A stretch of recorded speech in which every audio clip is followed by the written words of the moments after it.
Reading with your kids. Hola, ni hao, konnichiwa, assalamu alaikum, shalom, mahaba, ciao, bonjour, namaste, jumbo. Bienvenidos. Hey, my name is Jedley. Welcome to Reading with Your Kids. We are coming to you from the beautiful neighborhood of Reedville, located in the southwest corner of Boston, Massachusetts. We're so very happy and absolutely honored that you're joining us in our mission to help all families grow closer through reading. You can join our mission by telling all of your family and friends about the show and letting them know that they can hear us on the WREB AM/FM 24/7 radio network. And they can find us on the iHeartRadio app, on Spotify, Apple Podcasts, Good Pods, Amazon Music, Podcast Addict, Audible, CastBox, Player FM. Wherever you find your favorite shows, you can find Reading with Your Kids. We have a wonderful show lined up for you today. Two amazing guests. First up, Margo Sorenson is here, celebrating Little Calabash and Calvin Gets the Last Word. And later in the show, Sylvia Greif will be here to celebrate Lester's Planet and Ela Green of the Kingdom of a Bud. Imagine a time before time, when light first touched the world and the animals roamed wild and free. The Day Time Began is a breathtaking picture book that retells the biblical story of creation with vibrant rhyme and rich full-page illustrations. Perfect for ages 2 to 8, this keepsake book features over 160 realistic animals and an online animal ID guide so kids can learn as they explore. With bonus classroom resources and an acted-out story motions online, this book is a gift that brings the beauty of God's creation to life. Give your child a story that stirs up hope in a good and gracious God. The Day Time Began. Available now at thedaytimebegan.com. Have you outgrown your health insurance plan or just not happy with what you're paying for? The number one reason we all change our health insurance is price. Are you paying too much for your health insurance? Would you like to have better coverage at a better rate or at little or no cost to you? Your life needs are always changing, but have you done anything to improve your health insurance for you and your family? Health insurance laws and coverage are always changing and getting better. It's impossible to do all the research yourself, but now it's all done for you for free. So regardless of your age or medical condition, take a few minutes right now and find out if you can save money or even qualify for zero-cost health insurance in your state. Call now. Paid for by Cheaper Health Insurance. 800-932-1656. 800-932-1656. 800-932-1656. That's 800-932-1656. Hey, my friends, would you like to bring a little warmth and magic into your home? Let me introduce you to Welsh Mountain Candles, hand-poured on a working Amish farm in Lancaster County. These all-natural, toxin-free candles are made from palm wax with a stunning crystallized glow, rich coconut apricot wax for a creamy finish, and essential oils for a pure, refreshing scent. Whether you're winding down, setting the mood, or just love a great candle, Welsh Mountain Candles are crafted with care and made to be shared. Visit WelshMountainCandles.com. Use the promo code JED10 for 10% off your order today. Light up your home with Welsh Mountain Candles, where every candle tells a story. My friends, we are going to have a fantastic time. Joining us from beautiful Southern California, our guest is here today to celebrate two wonderful and very punny picture books, Little Calabash and Calvin Gets the Last Word. Please welcome to the show, Margo Sorenson. Hey, Margo, how are you? I'm great, Jed, and thank you so much for having me on your show, and thank you for everything that you do for kids and families and the encouragement of reading. It's awesome. Well, thank you very much. You're very, very kind. I can't wait to talk to you about your books. I'm especially interested in Calvin Gets the Last Word. People who are regular listeners to the show know that we just launched a podcast for kids called Real Magic, and one of our characters is a lovable, goofy pit bull named Calvin. Oh, my goodness. Sounds like quite a tale to me. Oh, my goodness. The puns are starting already. Tell us about Calvin, and why does he always get the last word? Well, Calvin is a thinker, and he has an older brother who is annoying. Look in the dictionary under annoying, and there's a picture of Calvin's older brother. And it doesn't matter what Calvin is doing, for example, if he's eating cereal at the breakfast table and drinking his milk, his brother tells him a joke so that he snorts milk out his nose. You know, that kind of annoying older brother. Okay. So Calvin has a dictionary, and it's his best friend.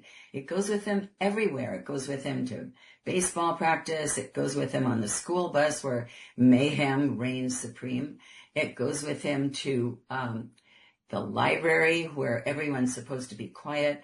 And Calvin's dictionary is actually telling the story. And the poor dictionary is worn out because Calvin keeps shuffling through the pages, trying to find just the right word to describe his older brother. And he just tries one thing after another. Pulverize. That would be kind of fun, but not exactly the right word for his brother. There's retaliation. Oh, that brings up a lot of ideas. Then there is subterfuge. Oh, certainly he used that in the library when he was passing notes to his friends. And finally, he comes up with the right word, but you'll have to read the book to find out what it was. And the dictionary by that time is just exhausted. His spine is bent. His pages are ruffled. He's got broccoli smushed on the pages. That's another story. And so the dictionary finally helps Calvin find the exact right word to describe his brother. And that's the end of the story. Well, I love it. And I love the way you tell it. You know, I'm sitting here, I'm picturing that dictionary that most kids probably don't know what a dictionary is these days. True. But, you know, I can see it, and I can see that, you know, the spine all cracked and the broccoli smushed on the pages. And what a fun picture you're painting. Oh, thank you. I was so blessed to have the illustrator that my editors picked. Excuse me, Mike Dees. He's from British Columbia, actually. And he just put so much life and verve in his illustrations, just to see the illustrations just make you smile. He just did a great job. That's wonderful. I love it. And I love when one artist is able to appreciate and give flowers to another artist. And as an author, you certainly are an artist. And love that you enjoyed the collaboration with Mike. Well, thank you for that. And some of your listeners may not know that, honestly, we as authors normally do not get to choose or have any say in our illustrators at all. You, I'm sure, know that.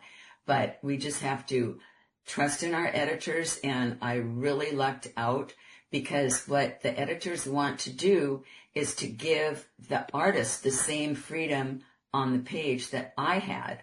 They want the artist to see the pictures in their own heads, to visualize what it looks like from my words on the page. So they don't want me giving them any ideas of what to draw. And it is really, it kind of gives me goosebumps when I think about it, that, you know, two people can be on the same page without knowing each other or talking to each other or anything. So that's what's really been one of the fun things about being an author, is to see what those talented illustrators come up with. And I go, wow, I never would have thought of that. How hard was it for you to give up that control when you first experienced it? And, you know, the editor said, great, I'm buying this manuscript. Talk to you in a couple of years when the artwork is done. It's hard, but not that hard, because as a I guess they call us creatives now. As a creative, I like to have my own free reign, and I want to give that same respect to the illustrator. So, and what they come up with, I mean, it just kind of blows my mind. They are so talented. And the book I just mentioned earlier, Little Calabash, oh my goodness, the artist was just wonderful. She's taken all these kitchen appliances like a blender, a mixer, a spoon, coffee maker, and given them all personalities. They all talk in the book, and you'll never look at a can opener the same way again. Well, let's talk about Little Calabash. I think you told me before we started recording that this takes place in Hawaii. Yes, it does. And thank you for pronouncing Hawaii the right way. Goodness gracious. You local or what?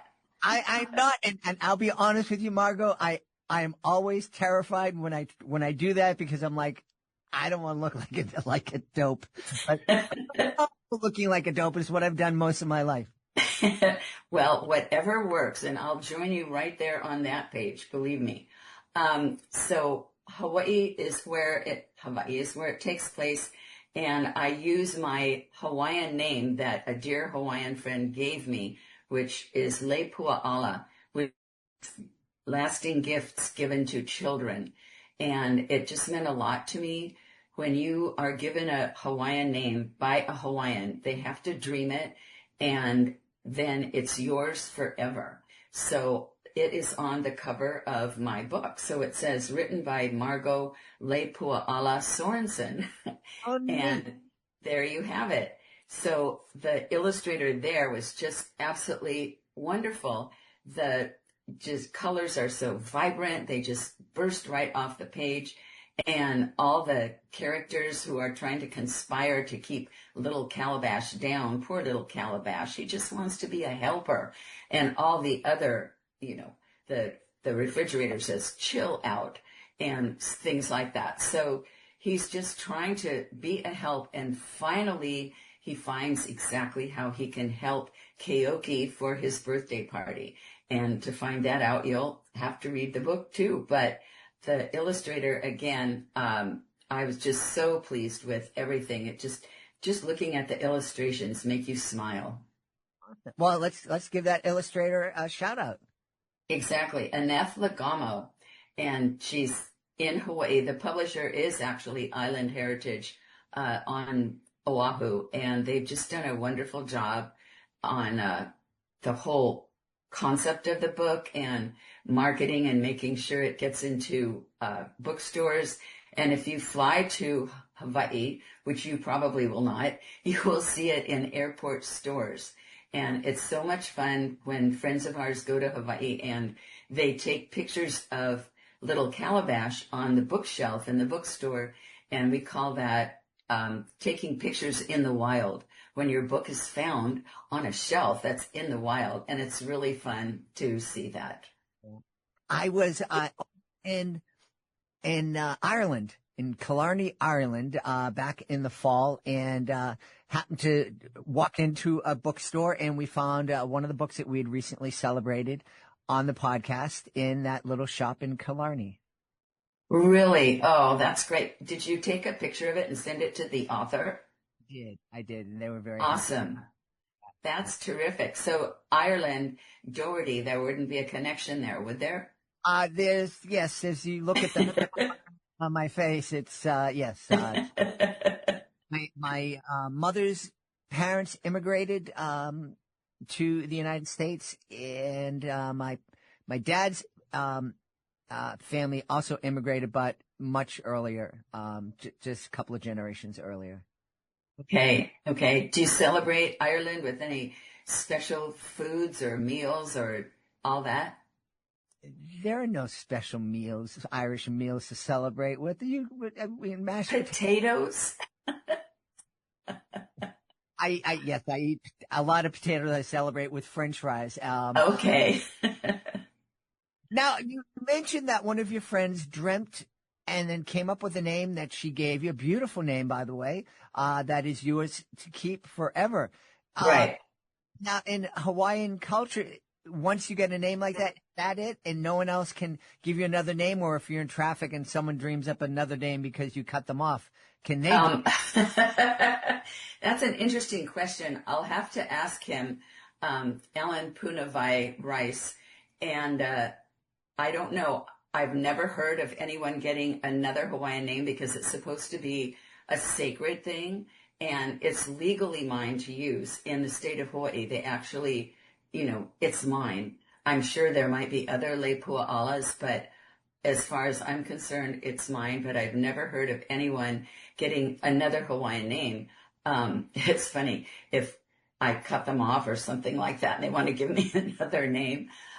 We call that in Hawaii, it's like, oh, you like mess, talk stink, yeah? But that's the Creole pidgin. And no, Hawaiians are just they're very much filled with aloha spirit and just sort of let it go, just chill and let it go. Yeah, I've heard that phrase, aloha spirit. So on the one hand, it means kind of chill out, let it go. What other things does that aloha spirit bring to mind? Actually, one of my books is called Aloha for Carol Ann. And in that book, a little girl comes from the mainland to Hawaii where she did not want to go. She didn't want to leave her old school, her old friends. Here she is in a place where nothing is familiar. No one looks like her. And she's basically terrified. And they all say when she comes in, the teacher, Miss Kishimoto, who's named after one of my dear friends when I taught there, says, let's wish Carol Ann aloha, everybody. And they say aloha. And Carol Ann thinks, oh no, am I going to have to learn a whole new language too? And then the teacher, it's Miley, explains to her new friend, that aloha means hello, love, and goodbye, all in one word. So you can say, I have a lot of aloha for the show Reading with Your Kids, and that makes perfect sense. I love that. Well, thank you for having aloha. Now, if I were to fly over to Hawaii, because you said I probably won't. That's the only way I'll get there. I'm certainly not going to swim. Not swim, no. If I were to go there, would it be okay for this potato-looking face to wish people aloha on the street, or would I be posing? Probably not a good idea unless they say so first. Otherwise, you risk coming off looking like a poser, and that doesn't work exactly. But if you're wearing an aloha shirt, that always helps, and rubber slippers, flip-flops, that helps too. But the main thing is respect. And I'm sure you're very good at respect, without a doubt. So if someone says aloha to you, you can say aloha back to them. Awesome. You mentioned that you were a teacher in Hawaii. Was that your profession? It was, yes. I was a teacher. I taught at Punahou School, which is in Honolulu, and it's a fabulous school. It's like you died and went to teacher heaven. And, the kids are so motivated. They're bright. It's very, very multicultural. And I coached the speech and debate team as well. And they were just amazing. And our daughters went there too. It was just a super wonderful time filled, imagine this, with aloha. Awesome. You have a great sense of humor. You love puns. Where did that love of puns come from? Well, they say it's the lowest form of humor. I don't know. But you don't have to dig too deeply to find that out. I've always loved words. My parents brought me up to love words, and reading. I was reading a lot at a very young age, and that's another reason I love the whole premise of your show, because reading with families, reading together is so key. So that's sort of where that love of puns came from. And I'd really like to encourage your listeners to realize that it doesn't really matter how old your kids are. I have read books to my sophomores at Punahou. I read them The Velveteen Rabbit, and they're tearing up, these big boys, And I also read A Christmas Memory to my 8th graders when we moved back to the mainland. And it's really special to have a kind of dialogue and where the kids can ask questions and you can ask them questions. You don't have to read the whole book straight through, you know. You can have little conversations and digressions and asides, and it's a wonderful bonding experience, just wonderful. And that's one of the reasons I have a lot of aloha for your show. Thank you. I'm so happy you mentioned those rough, tough sophomores at that school kind of teared up at the Velveteen Rabbit. Somebody gave me that at age 30, and I certainly got over that book myself. Making the switch from being a classroom teacher to an author, do you feel like in some ways you're still teaching kids?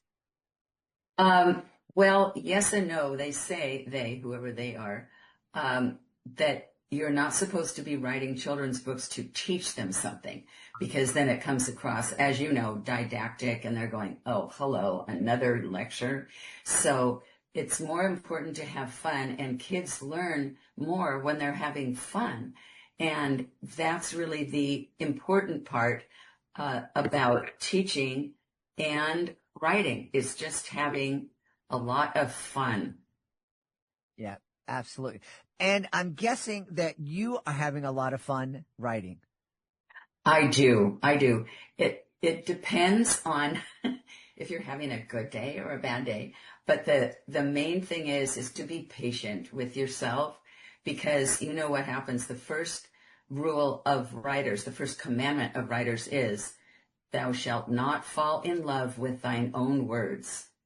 Oh my goodness, that is so hard. I mean, I'm sure you've talked with dozens and dozens of authors, and you've done things yourself where you go, oh, this is the best thing I've ever done. Well, put it away in a drawer for a day or two, if you can stand it. Pull it out and look at it, and you go, oh my word, what was I thinking? So it's important to get that distance, you know, from what you're doing, and just word play, loving words. When I was teaching, I used a lot of puns. In fact, when my kids in group discussions would start to get a little overly excited, I would hold up one of my husband's dress socks, and they all knew what that meant. It meant put a sock in it. So I love that. What a genius classroom management strategy. Instead of standing there and when you're ready, yeah. pick up the Yeah, phone. well, that the main thing is, and I think we talked about this earlier in the podcast, is respect.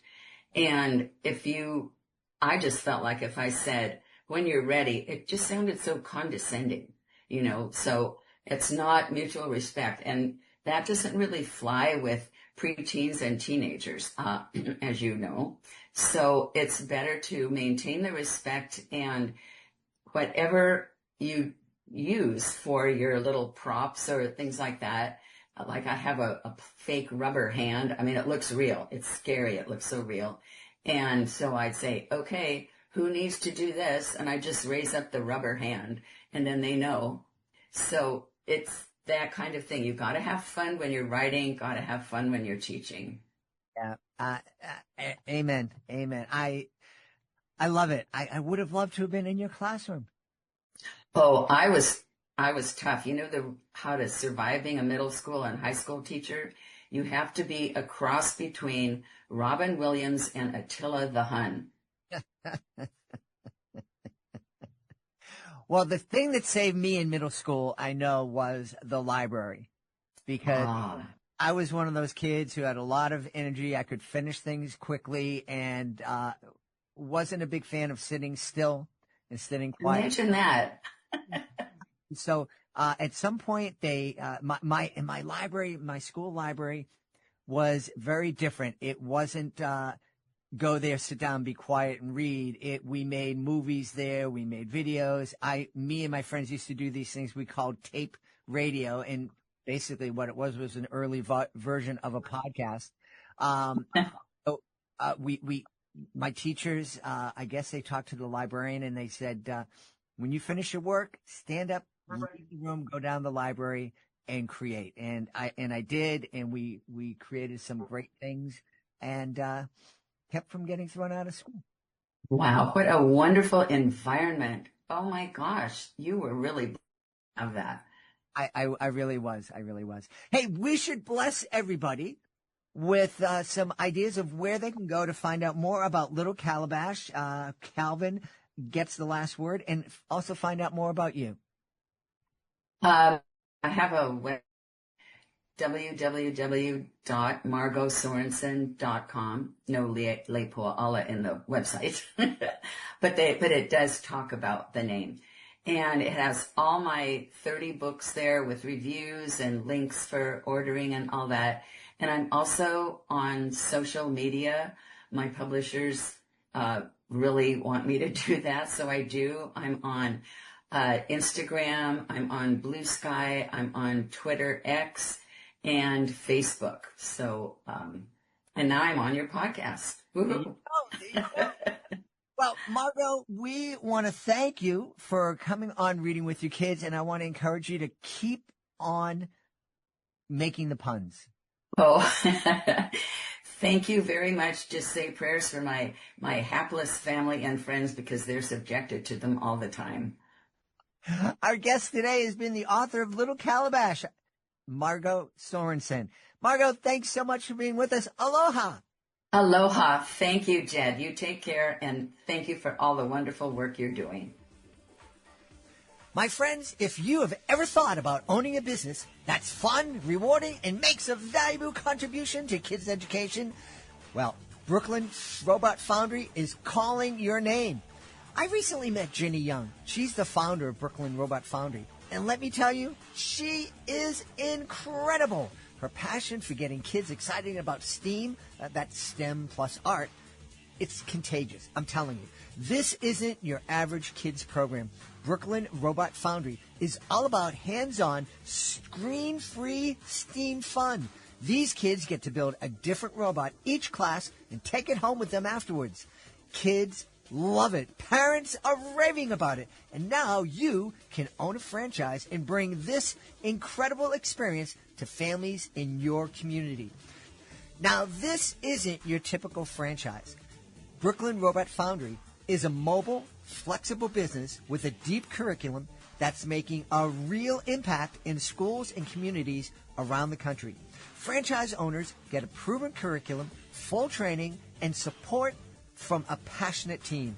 So what are you waiting for? Please visit bit.ly/robotjed. That's bit.ly/robotjed. And let them know you heard about it on Reading with Your Kids. Do you want to save money on your next flight? Then pick up the phone and call. That's right, call. Because the best prices are not online. They're with SmartFares. See, SmartFares has special deals with the airlines. When they have unsold seats, they use SmartFares to fill them. So you get airline tickets at crazy low prices. They have access to great prices and discounts at over 500 different airlines. Plus 300,000 hotels and rental car companies. Their prices are too low to publish online. With the extra money you'll save, you can book another trip or treat yourself to dinner or shopping. So stop searching all of those travel sites to find the lowest price on your next flight. Let one of our SmartFares expert travel agents find the best price for you. Call SmartFares today and get ready to see the world with a fat wallet. 855-325-1823. 855-325-1823. That's 855-325-1823. Before we invite our guest into the studio, I would love to invite you to visit a very special website. It's clownswithoutborders.org. Clownswithoutborders.org. This is a group that I absolutely adore. I am part of Clowns Without Borders, and I had the honor of being part of the 2023 tour of El Salvador.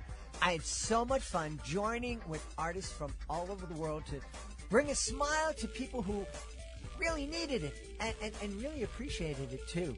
And we would love for you to join us as a monthly Joy Maker. The Joy Makers, they're a family of people just like you who love to laugh and make other people feel good. So please take a moment and visit clownswithoutborders.org and consider joining me as a Joy Maker. Join us right now to celebrate two great new books, a picture book called Lester's Planet and a YA title called Ela Green and the Kingdom of a Bud. Please welcome to the show, Sylvia Greif. Sylvia, how are you? I'm very well, and you? I'm wonderful. I'm really happy that you're here on the show. Tell us, let's start with Lester's Planet. Tell us all about this book, please. So Lester's Planet is a book for children, for young children, and it's actually a true story about my dog. That was a Chihuahua, and it was called Lester. And I actually wrote the book with a friend of mine in Switzerland who made the drawings because he was such a special character. And so I invented a story that's more or less true about him. Yes. Great. I have to tell you, Sylvia, I'm not a fan of Chihuahuas. I almost lost my life to a pack of Chihuahuas. Let me tell you something. Okay. I never liked Chihuahuas. Okay? Because I always thought they were little dogs and, small dogs barked all the time, but they are fierce. They are courageous. Yes. And I always, I'm a dog and animal lover. I've always had dogs all my life, and I never had a Chihuahua before. I only had German Shepherds and big dogs. Mm-hmm. And I never thought in my life that I would ever have a small dog like a Chihuahua. And let me tell you, he was the best dog I ever had. He was the coolest dog. Wow. But they bite. Yes, indeed they do. About 35 years ago, I was running along a beach down in Puerto Rico, and I had to go up on the sidewalk at this one stretch, and there was a construction site, and a pack of feral Chihuahuas came running out of the construction site, attacking my ankles, and I had to run, get out of their way, and I ran into traffic, and I almost got squished by a bus. But thankfully, I avoided the Chihuahuas and the bus, and we had a chat about it today. Well, I have a little story about Lester. Many years ago, I was in Paris, France, and I was waiting to cross the Champs-Élysées, which is the main street, and he was in my bag because he was so small.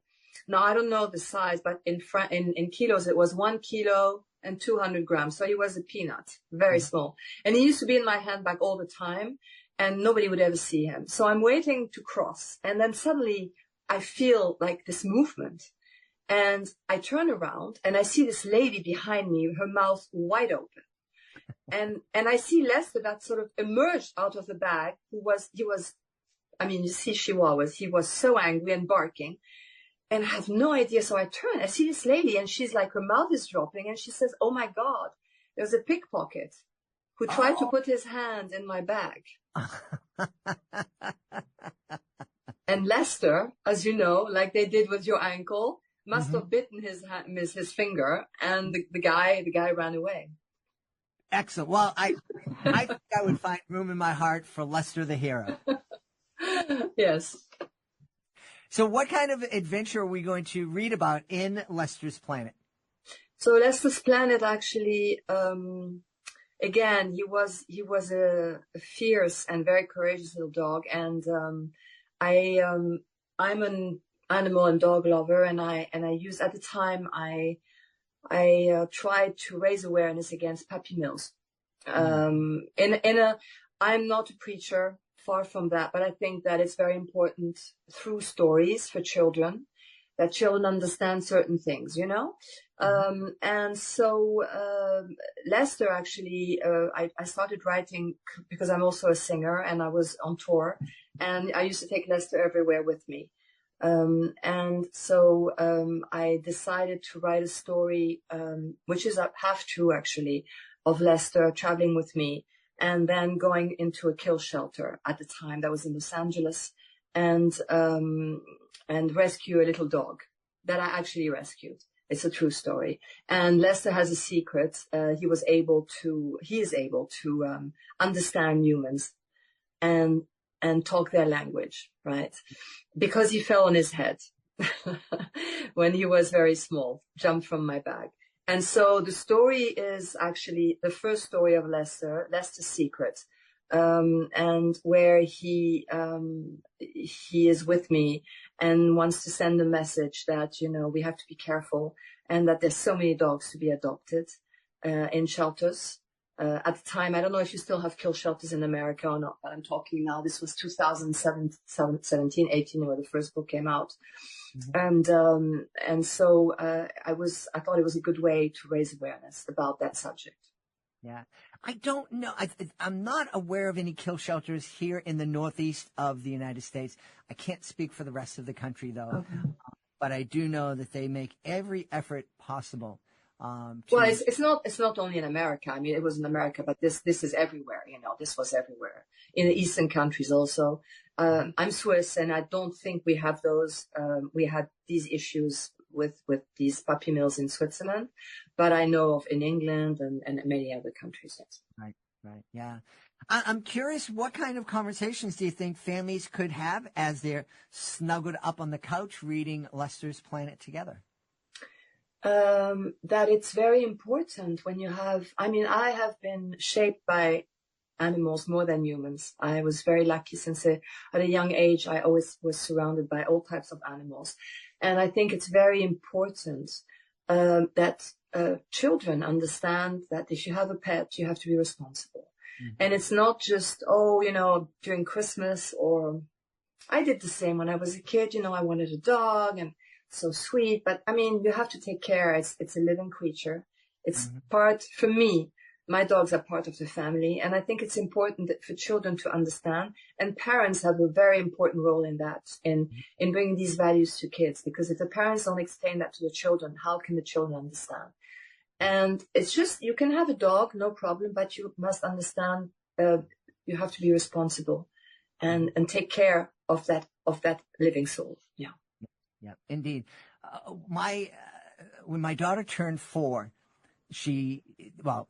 long before she turned 4, she wanted a dog, and it just wasn't right.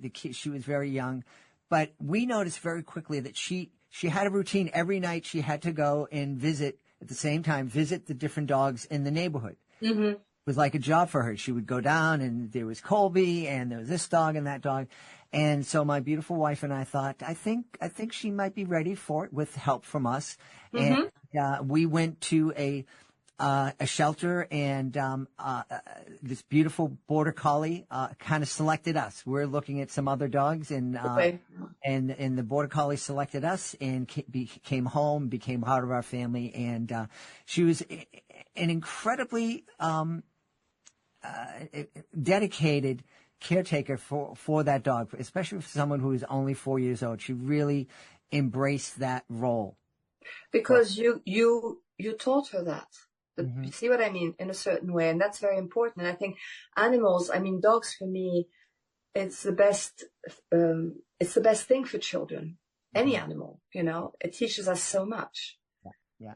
And I think it's amazing. And it's just really a question of understanding that we have to be responsible. That having a dog at home or a cat or any kind of pet is just wonderful for children. Yeah. I think it teaches them so much, Mm-hmm. Yeah, I absolutely agree with you. And I do think it's so important to have those very serious conversations, and not just one, but, many conversations over the course of weeks before you bring a pet home, whatever pet it is. Because you hear these stories of bunnies, everybody gets a bunny at Easter time, and then a month later they're letting the bunny run loose to become coyote food.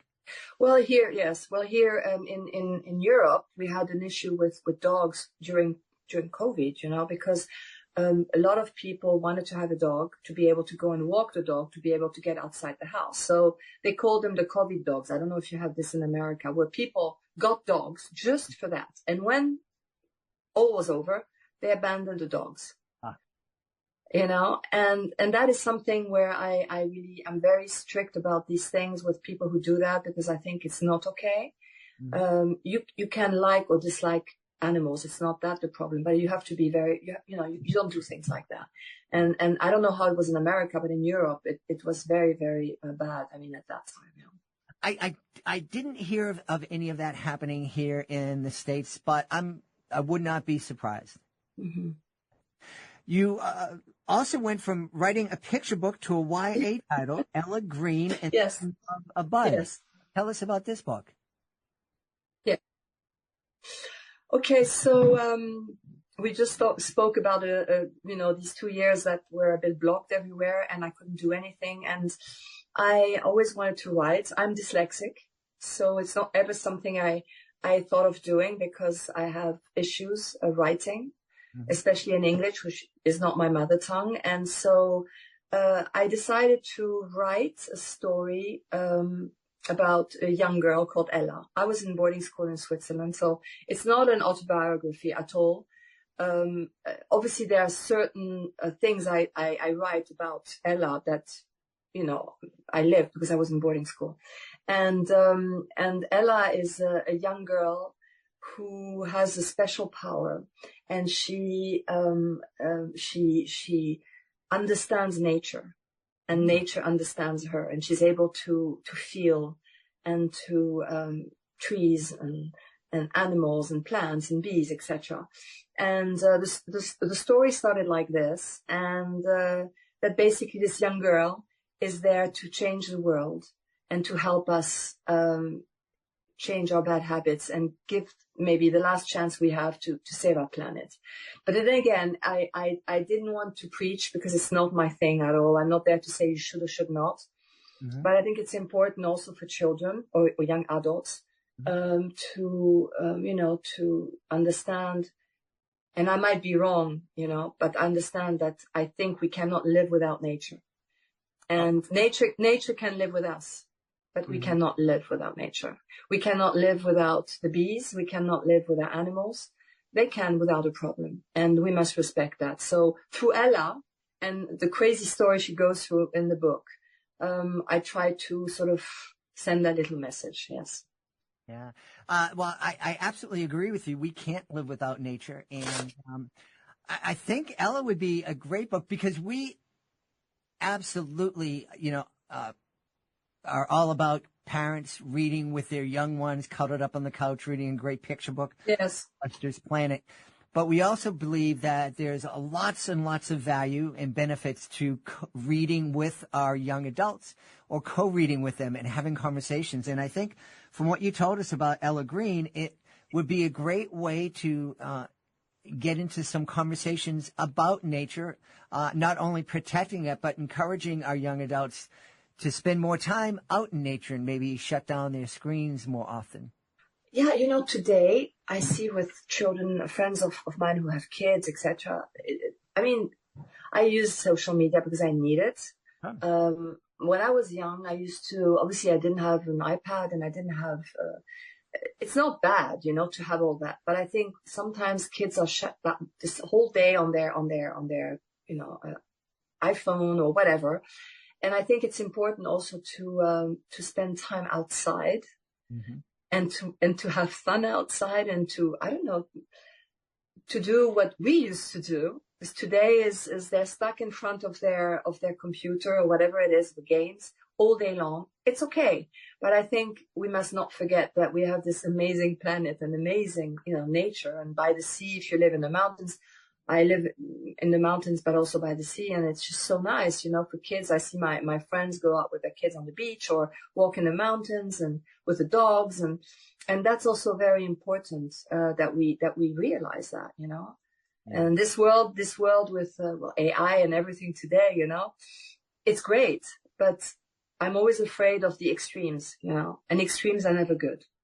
Right. Exactly. Yeah. You make a really good point. Sylvia, you're an author. You're writing picture books. You're writing YA titles. You told us that you're a singer. You obviously have a great creative spark in you. Is there a favorite way to do you have a favorite way of telling stories, or is it just, it depends on the moment how I want to tell a story? I have a vivid imagination, and with Ella in Switzerland, I travel a lot by train, which is very convenient, and I like to write when I'm in a train, and I write, and I'm writing now book number 2 of Ella, and I have a guideline. I know more or less where I'm going, but sometimes, depending, the moment, I just write about crazy things that go through my mind, and it's for me it's such a pleasure to write and just to let my imagination free. Yeah. We traveled around Italy on the train when we were at the International Children's Book Festival, and I have to tell, and I've traveled by train here in the States from Boston all the way down into Central Florida. Yeah. It doesn't compare. It was so nice being on the train in Italy and going almost 200 miles an hour as opposed to what we have here in the States. You know that today is the first time I took the train in America. Amtrak. Yes. I left New York this morning. It's the first time because I never took the train in America, but it's different. Europe is different. I mean, it's not the same now. No. Yeah, absolutely. Have you been to Switzerland? I have not, although a friend of the show has moved from Singapore to Switzerland, Ning Chai. Okay. She's now there. She was telling me that there are different languages dominate different parts of Switzerland. She was telling me she lived in the area that was where lots of folks spoke German. Yes, we have 3 regions in Switzerland. We have the German part, which is about around 60% of the population who speaks Swiss German, not German, Swiss German. Then we have the French, and then we have the Italian. So it's a mix. Yeah. Mix, yeah. And what region did you grow up in? So I grew up in the German part of Switzerland, but my mom traveled a lot, so I was in boarding school in Switzerland, and that was on the French part. And I also was a lot in America with my mother, so I've traveled a bit around the world. Yeah, that's when I was a kid. Yeah, wonderful. And you must have the ability that not many people here in the United States have, which is to speak multiple languages. I didn't hear you. I'm sorry. We were cut. I said you must have the superpower that so many people here in the United States don't have, which is the ability to speak multiple languages. Well, you don't need to speak multiple because English is everybody speaks English, but we learn at school, so we have to because of the country, and we also learn English because obviously everybody speaks English. So it's more or less for us normal because of the country being split in 3. But, everybody speaks English. So. Now, you were mentioning earlier that English is not your first language, and it was difficult to write in English. Yes. Why did you decide to write in English and not write in your mother tongue and have it translated? So it's much more, can I say that, comfortable? My lyrics, when I write my songs, I always wrote in English. Okay. And with my mother, who spoke many languages, we used to have a patchwork of speaking. Let's say I would speak with her in German, and then if there was a word I wouldn't know, I would say it in Italian or in French or in Spanish. But English was always a language we spoke at home. And for me, there was no other way than writing in English. It wasn't as much the problem with the language that was an issue for me. It's the fact that I'm dyslexic, and that was I had a complex because of that, because the editing process was a nightmare. Not so much for Lester's Planet, which is a easier book, let's say, to write, but for Ella. And I felt very self-conscious when I wrote Ella, because sometimes I had to go over and over and over, especially for the editing. And when you send it to someone to read, you say, oh my God, people don't know you're dyslexic, and what are they going to think? So that was the main issue. Yeah. Mm-hmm. Mm-hmm. Do you prefer, so your storytelling through song, through picture books, through YA titles, very different styles. A song, you're telling a story in 3 minutes, typically. A picture book, 600 words, maybe. A YA title, 50, 60, 70,000 words. Yeah. Which do you prefer? Young adults. Young adults. Yeah. You It's very hard for me because of my little issue I have. Right. But it's so exciting, you know, when you have a new scene in your head and finding the words and the frustration sometimes I have because I'm very impatient. I would like things to go fast like this all the time. It's not possible. And I had a bit of a writer's block lately. Normally I like to write, when I travel or very early in the morning with my dog. But no, young adults, yeah. But singing lyrics is also, I always say for me, it's like seeing a shrink when I write my lyrics. I put my worries, my happiness, my whatever in my lyrics. In Ela, it's really, it's a young girl. It's a story of a young girl with special powers and empathy. And I think that's very important. So yeah, it's very different. Wonderful. Hey, Sylvia, please tell us, where can we go to find out more about Lester's Planet and Ela and maybe learn about your music? Yes, so you can go on my website. It's www.sylviamariag.com. That's for the books. And Lester you can find on Amazon. And my music under Sylvia G. SYLVIA. I'm on Spotify, and you can see my music there. Wonderful. I've had a great time speaking to the author of Lester's Planet. It's the latest picture book from our guest, Sylvia Greif. Sylvia, thank you very much. The show. Thank you. Thank you very much. We hope you've enjoyed this episode of Reading with Your Kids and will join us for the next exciting episode of the show. In the meantime, please connect with us on social media, facebook.com/readingwithyourkids, @readingwithyourkids on Instagram, and @JeadlyMagic on X. We have a great YouTube channel, youtube.com/readingwithyourkids. And our website, of course, is readingwithyourkids.com. I want to thank the folks who made today's show so wonderful, starting with our guest, Sylvia Greif. Please be sure to check out Ela Green and the Kingdom of a Bud. Also want to thank Margo Sorenson. Please be sure to check out Calvin Gets the Last Word. I want to thank my team, Fatima Khan, Chris Doherty, Rory Grady, Stella Charest. I want to thank my beautiful wife for all the support she gives me. Most of all, we all want to thank you. Thank you so much for taking the time to join us today. And as always, thank you so very much for taking the time to make the world a better place. And you do that every time you read with your kids. I'll be with you for the next episode of Reading with Your Kids.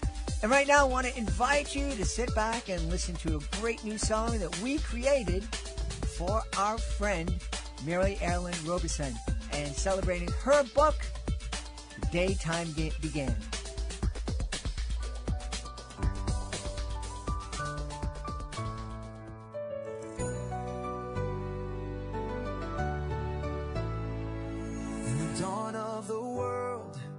When colors were born, a gentle voice whispered, let there be more.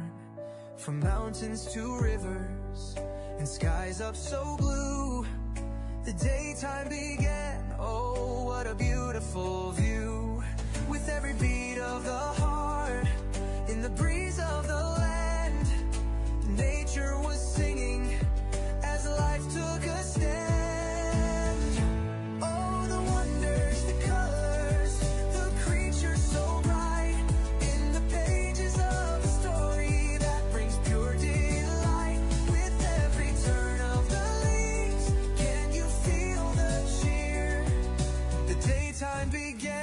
Celebrate here.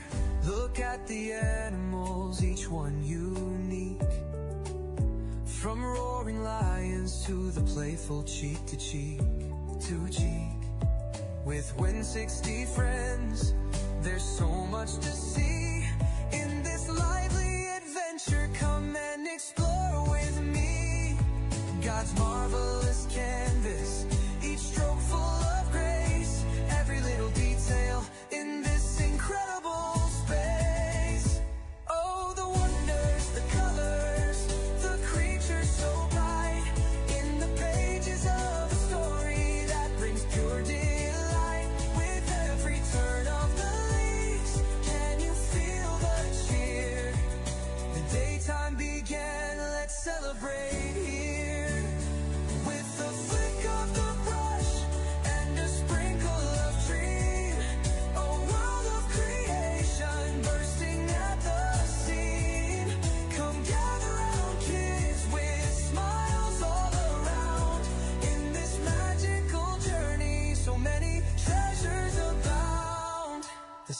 started twinkling, the moon took its flight, brightening the darkness, painting the night. From tiniest critters to the giants that roam in the daytime began. We all find a home.